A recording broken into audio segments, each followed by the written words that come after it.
За өдрийн мэнд. За бичиг баримт бэлдэх зааварчилгаа явуулж байна. За бичиг баримтыг бэлдэхийн тулд эхлээд хэдүүлээ.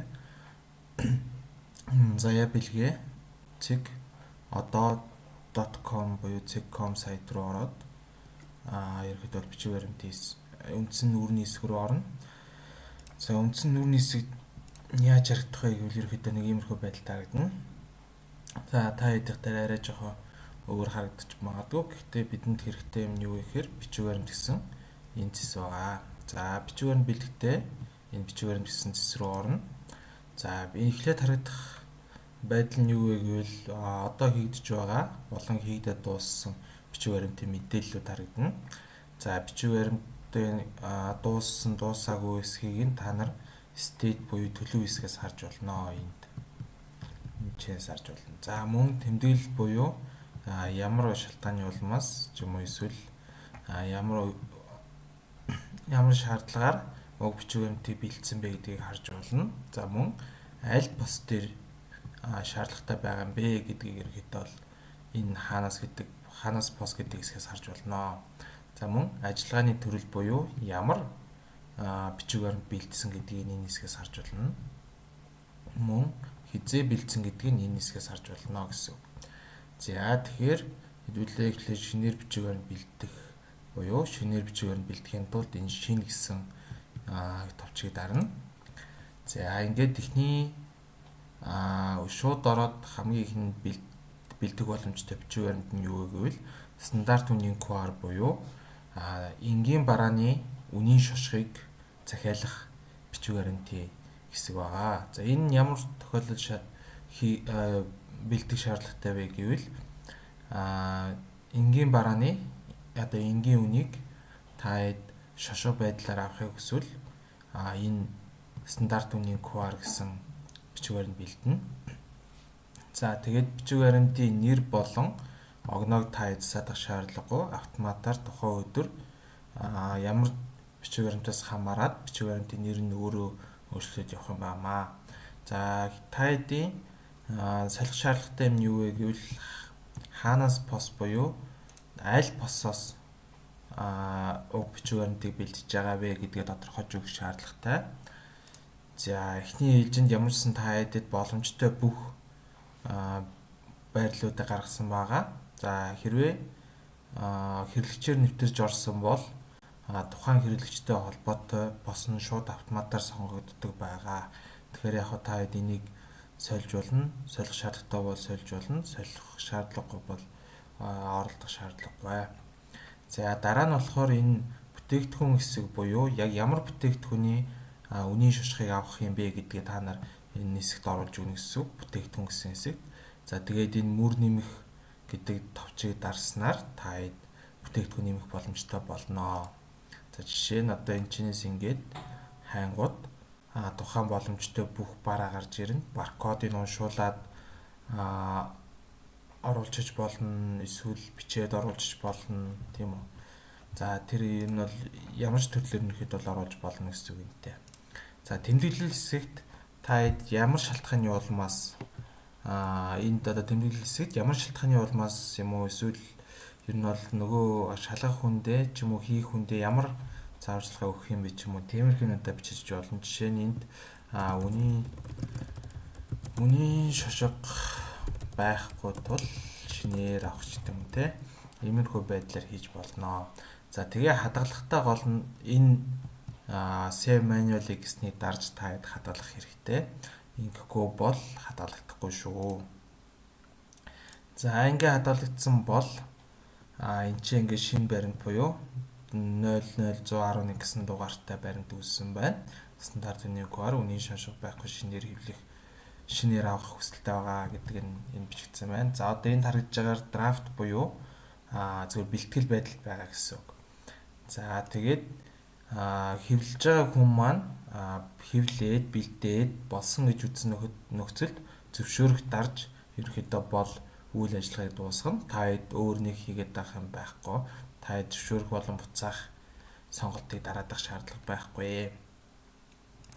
За дараа нь ашиглах шаардлагатай үүсгэх шаардлагатай мэдээлэх юм бол хямдарсан үн болон промо бүтээгдэхүүний үнийн шошго байгаа. За энэ хоёр нь болохоор үнийн шошго ч гэсэн нөгөө нэг нь хямдарсан үн болон нөгөөх нь промо буюу илүү нөгөө томор А4-ийн цаасан дээр 8 ширхэг байдлаар хэвлэгдэх тийм хоёр үнийн шошгын захиалга байгаа. Стандарт үнийн QR-тай ажиллагаа нь бол яг адилхан. Хаанаас гэдгээ сонгоно. Тэгээ энэ дээр бүтээгдэхүүнээ сонгож өгөөд явах байгаа. За промо ч гэсэн ерөнхийдөө бол адилхан бүтээгдэхүүнээ сонгоно, босоо сонгоно. Бос буюу байрлалаа сонгоно. За тэгээ ерөнхийдөө бол болж байгаа. За дараа нь бүтээгдэхүүний пос шилжилт буюу энэ нэг салбараас нөгөө салбар руу бараа шилжүүлж байгаа тохиолдолд падаан бичдэг шигээ ерөнхийдөө бол энэ дээр баримт үүсгэнэ. За хаанаас пост дээрээ өөрсдийнхөө байрлалыг буюу өөрсдийнхөө салбарыг оруулна. Хаашаа гэдэг дээрээ явуулах гэж байгаа салбараас огно гэсэн үг. За мөн энд анхаарах ёстой зүйл нь юу вэ гэвэл энэ шалгах болон зөвшөөрөх хүн байгаа. За бүтээгдэхүүний шилжилтийг болохоор зөвхөн даваа хичээр ерөнхийдөө бол шалгуулж зөвшөөрүүлнэ. Өөр анхаагч бол бүтээгдэхүүний пос шилжилтийг ерөнхийдөө бол шалгах болон зөвшөөрөхгүй. За үүсгэсэн хүнийг бас та тавьж болно. За зөвлөгөөд ч юм уу эсвэл хинжүүдийн тэрийг таад оруулж болно гэсэн үг. За ингээд үүсгэсэн хүнийг оруулчихнаа.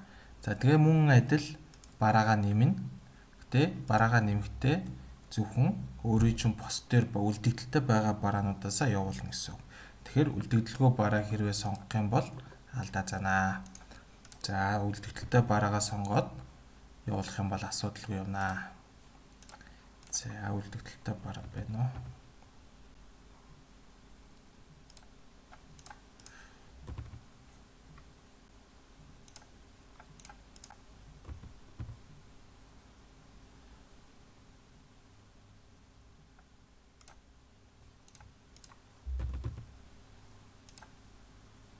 За үлдэгдэлтэй бараа сонгох юм бол ингээ ямар нэг алдаа заахгүй шууд ороод ирнэ.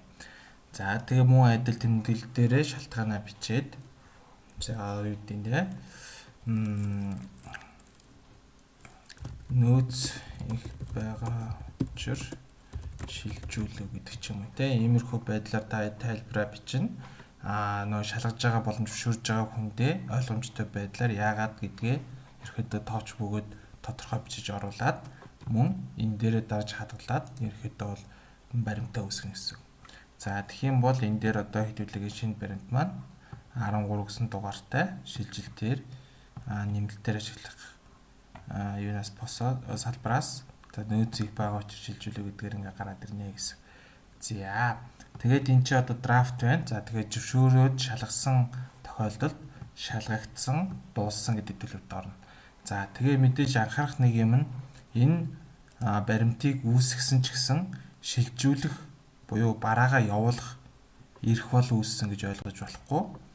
Энэ баримт дээр шалгагдаад дууссаны дараа ер нь бол бараа гаргах эрх чинь үүснэ шүү. Тэгэхээр баримтаа бэлтжээд бараагаа явуулчаад араас нь зөвшөөрөл аавна гэсэн юм байхгүй. Зөвшөөрөл авсны дараа бараагаа явуулна шүү. За тэрийг анхаарах шаардлагатай байгаа. За дараа нь болохоор ажилтнанд бараа олгох буюу бараа зээлээр авах бич баримтыг бэлдэж болно. За энэ дээр анхаарах юм нь юу гэхээр гол нь хин зээлээр авч байгаа вэ гэдгээ оруулж өгнө. За мэдээж нөгөө нэг аль салбараас гэдгээ сонгож өгнө.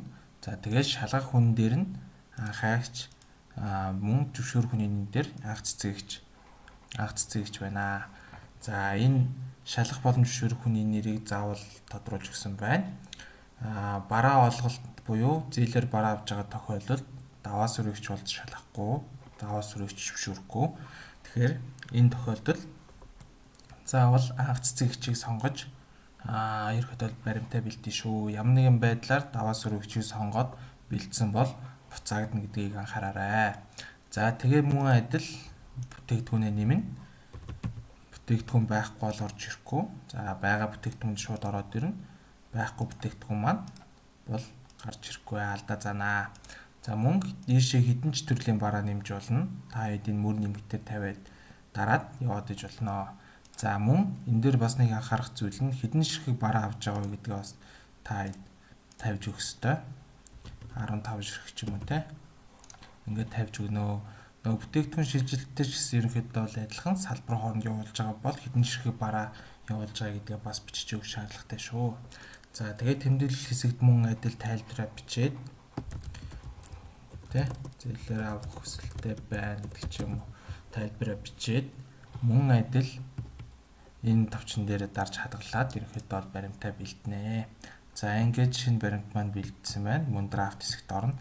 За тэгээд баримтаа бэлтжээд ерөнхийдөө зээлээр авахгүй ерөнхийдөө бол түрүүнийхтэй адилхан дууссан тохиолдолд шалгагдаад дууссан тохиолдолд зөвшөөрөгдсөн тохиолдолд ерөнхийдөө бол бараа гарах хэрэг ч үүснэ шүү. За тэгээд иймэрхүү нөгөө нэг байр салбар хооронд бараа шилжүүлж байгаа болон ажилтнанд бараа олголт хийгдэж байгаа. Тэгээ мөн энэ тестерийн бүтээгдэхүүн буюу туршилтын бараа хоригдол гэдэг баримтуудыг бэлдэж байгаа бол заавал нөгөө шалгах хүндээ дараа нь бэлдснийхаа дараа мэддээрээ ийм баримт бичгээр бэлдсэн байгаа шүү. Шалгаад өгөөрэй гэдэг ч юм уу те. Тиймэрхүү байдлаар мэдэгдэх шаардлагатай шүү. За сүүлийн бичиг баримт болохоор туршилтын бараа хоригдол буюу тестерийн бараа гарах бичиг баримт байгаа. Мөн адил шалгах хүн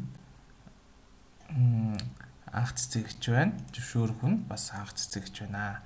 За тэгээд энэ дээр процессын дагуу та эхлээд нөө зураг мургаа явуулаад зөвшөөрөл авчаад аль аль бүтээгдэхүүнийг тестерээр гаргахаа шийдчихэд ийшээ ерөөхдөө бол оруулж өгөөрэй. За мөн тухайн үед хэн тестерийн бараа гаргаж байгаа юм бэ гэдгээ бас оруулж өгвөл зүгээр. Энэ үүсгэсэн хэсэгт нь. За ингээд мөн адил бараагаа нэмээд оруулнаа. За түрүүнийхтэй адилхан үлдэгдэлгүй бараанаас тестерийн бараа гаргахгүй учраас үлдэгдэлгүй бараа сонгох юм бол алдаа заана. За мэдээж тэгээд үлдэгдэлтэй бараагаа сонгоно гэсэн үг. За ингээд үлдэгдэлтэй бараагаа сонгоод за нэгийг гаргах юм уу, хоёрыг гаргах юм уу бас тоог нь сольж болно. За тэгээд тэмдэглэл хэсэг дээрээ тестерийн бараа гаргах хүсэлтэй байна гэдэг ч юм уу иймэрхүү байдлаар тайлбараа бичээд мөн адил энэ дээрээ дараад хадгалаад ингээд ерөнхийдөө бол бичиг баримтуудаа үүсгэж явнаа.